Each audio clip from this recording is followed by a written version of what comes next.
Good morning and welcome to the Global View. On this Wednesday, I'm Andrew Gagan. Good to have you with us here at ausbiz. So, global stocks rising overnight, supported by those measures undertaken by China to support its economy, which also significantly boosted commodity prices. On Wall Street, the S&P 500 and Dow ended at record highs, despite an unexpected decline in US consumer confidence. Material stocks were the best performers on the S&P, with copper and lithium miners rising. And US-listed shares of BHP and Rio also surging after strong gains on the local index yesterday in response to that Chinese stimulus. And the gold miners had another good day as the price of bullion reached a new record. US-listed shares of Chinese companies including Alibaba, PDD Holdings and Li Auto surged, tracking gains in the Chinese domestic market. And the casino operators in China are also boosted. The mega caps, they were mixed, Nvidia jumping while Microsoft slipped, and Visa fell after the US Department of Justice sued the company for alleged antitrust violations. Well, US consumer confidence has unexpectedly fallen this month on concerns about the jobs market. The Conference Board's Consumer Confidence Index dropping into pessimism territory to register the largest decline in more than 3 years. Meanwhile, Federal Reserve Governor Michelle Bowman says she's worried that inflation remains uncomfortably above the Fed's 2% target, saying, "I preferred a smaller initial cut in the policy rate, while the US economy remains strong and inflation remains a concern. I cannot rule out the risk that progress on inflation could continue to stall." Well, US Treasury yields have slipped in response to weak confidence and lower than expected business conditions, prompting speculation the Fed could deliver another outsized rate cut at its November policy meeting. An auction of US two-year notes added to the bid on treasuries, pushing the yields lower, the two-year down to 3.52%, the 10-year at 3.73. Meanwhile, the Australian three-year government bond yield fell to 3.35% following the RBA policy announcement, with markets pricing in a 90% chance the cash rate will be cut by December. China's yuan hit a 16-month high against the US dollar after its central bank unveiled new stimulus measures, which include a 50 basis point cut to the bank's reserve requirement ratios, injecting more funds into the economy, and an easing of mortgage repayments for households. China's moves seen the Aussie dollar jump to around 68.9 US cents. And oil prices have climbed to a 3-week high on optimism that China's stimulus will boost demand. Brent futures rising more than 1.5% to $75 a barrel. Metals prices surged across the board, with copper up more than 3%, iron ore jumping more than 6% to $95 a tonne, and gold reaching another record, rising 1% to $2,656 an ounce. Let's get across what's driving markets at the moment. John Blank is Zacks Chief Equity Strategist and Economist. He joins us now. John, welcome back to ausbiz. Good to have you on again. So lots to consider at the moment, obviously, in the wake of the Fed's move last week. Interesting that we're getting a lot of Fed commentary since then, of course, that blackout period now gone. What have you made that? A reference that those comments there from Michelle Bowman, concerned perhaps they've gone too hard. I'm kind of in Michelle Bowman's camp, Andrew. She's the one that voted against the 50 basis point rate cut. So it's significant that there was not unanimous, and it's significant that she spoke out about it. And what she said is true. I mean, the inflation rate, when you include services, including the all-important shelter costs, have stalled out. In fact, they rose last month. So if you go ahead and cut rates in the face of just the, trying to stimulate jobs, you're neglecting it. You really have not met your mandate on lowering inflation to the 2% level. So, it's a good statement. It comes from her, which, we got to know the other people who would have joined her, and we'll find out later this week, the other speakers can kind of ferret out who might have joined her in staying away from backing Powell, because typically these Federal Reserve meetings, Andrew, they get consensus and they try to make it unanimous. So it is significant that she did not vote yes with them. Also, as mentioned there, so we had the cut from the Fed.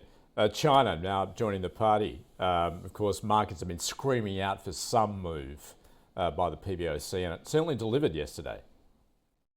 Yeah, I looked into the PBoC chairman's vita. He did postgraduate work in Cambridge. He did graduate work at Harvard. But most importantly, Andrew, he was the head of their foreign exchange division outside the central bank before he took over. So there is no question in my mind that he waited to get the Fed read and the 50 basis point cut because he really was concerned about how the yuan was going to trade in the aftermath of what he was going to be able to do.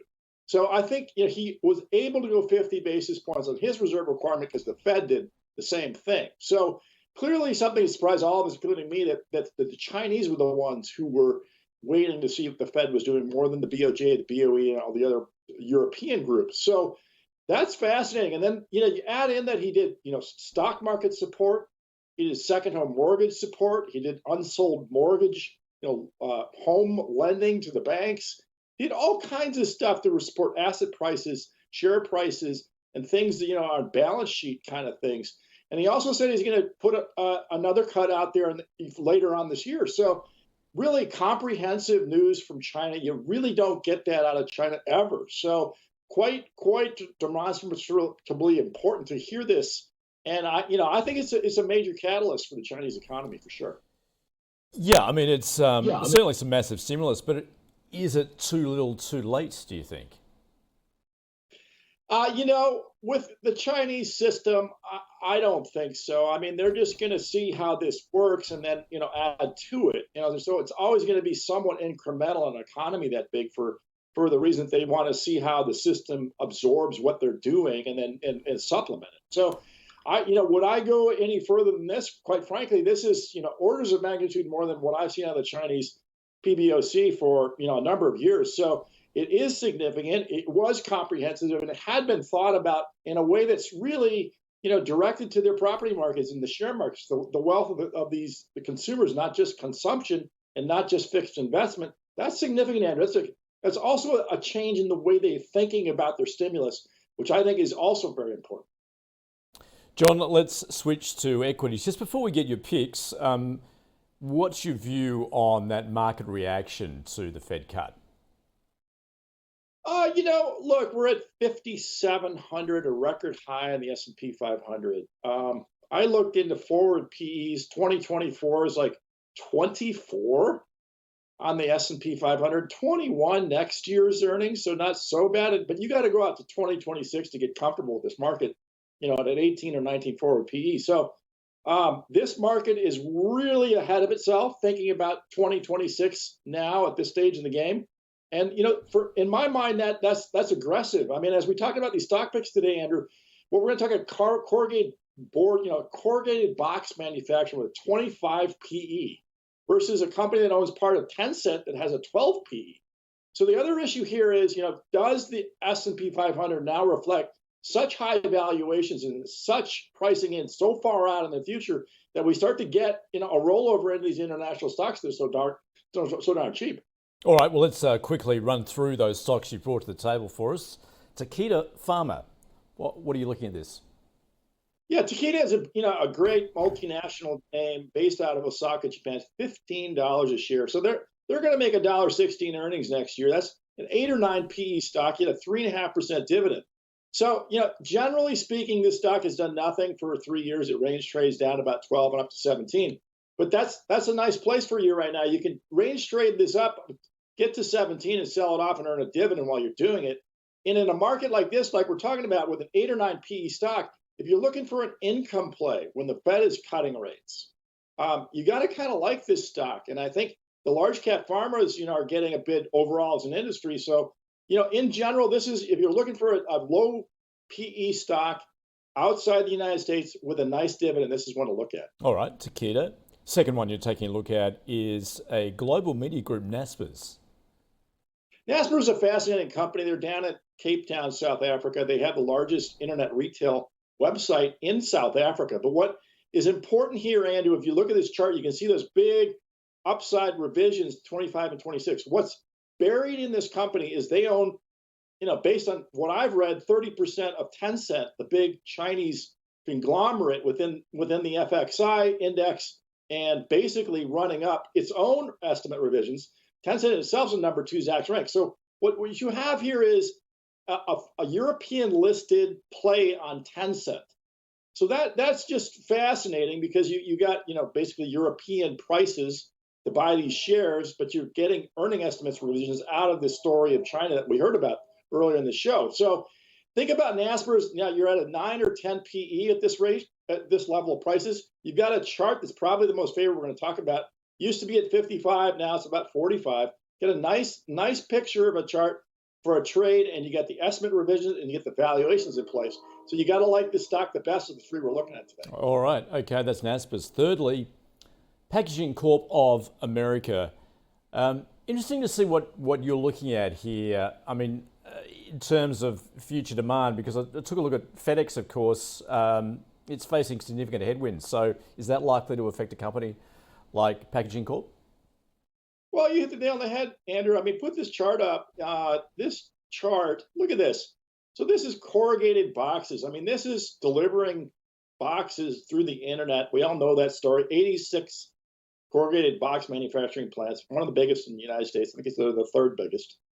And so you go for $120 a share a year and a half ago to $240 a share, doubling price. So now we had a PE ratio of 25. And usually growth rates, annual growth rates are tied to PE. So people are looking for 25% growth rate on this stock. It's been momentum trading. As we know, the U.S. markets, everyone trades the momentum on these things. Way beyond reason. So you got to say to yourself, at record highs, are we looking for where parts of the market that are overvalued that can be sold off and people rotate into cheaper stuff? You got to look straight away at PKG and say, yes, this is a big problem.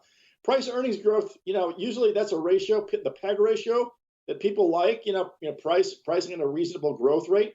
2 is a good number. This is at 4.2 on a PEG ratio, which is, again, that means this stock can go cut in half and go back to the 120 without a problem. And that means it could be in a bubble. John, always terrific to get your global view. Thanks for joining us from Zacks. You bet, Andrew. Taking a look at the local market just ahead of the open here on this Wednesday, looking to buck that trend that we've seen develop this week. Looking for a positive start. SPY futures there up around 0.33%. Stay with us because the open is a couple of minutes away.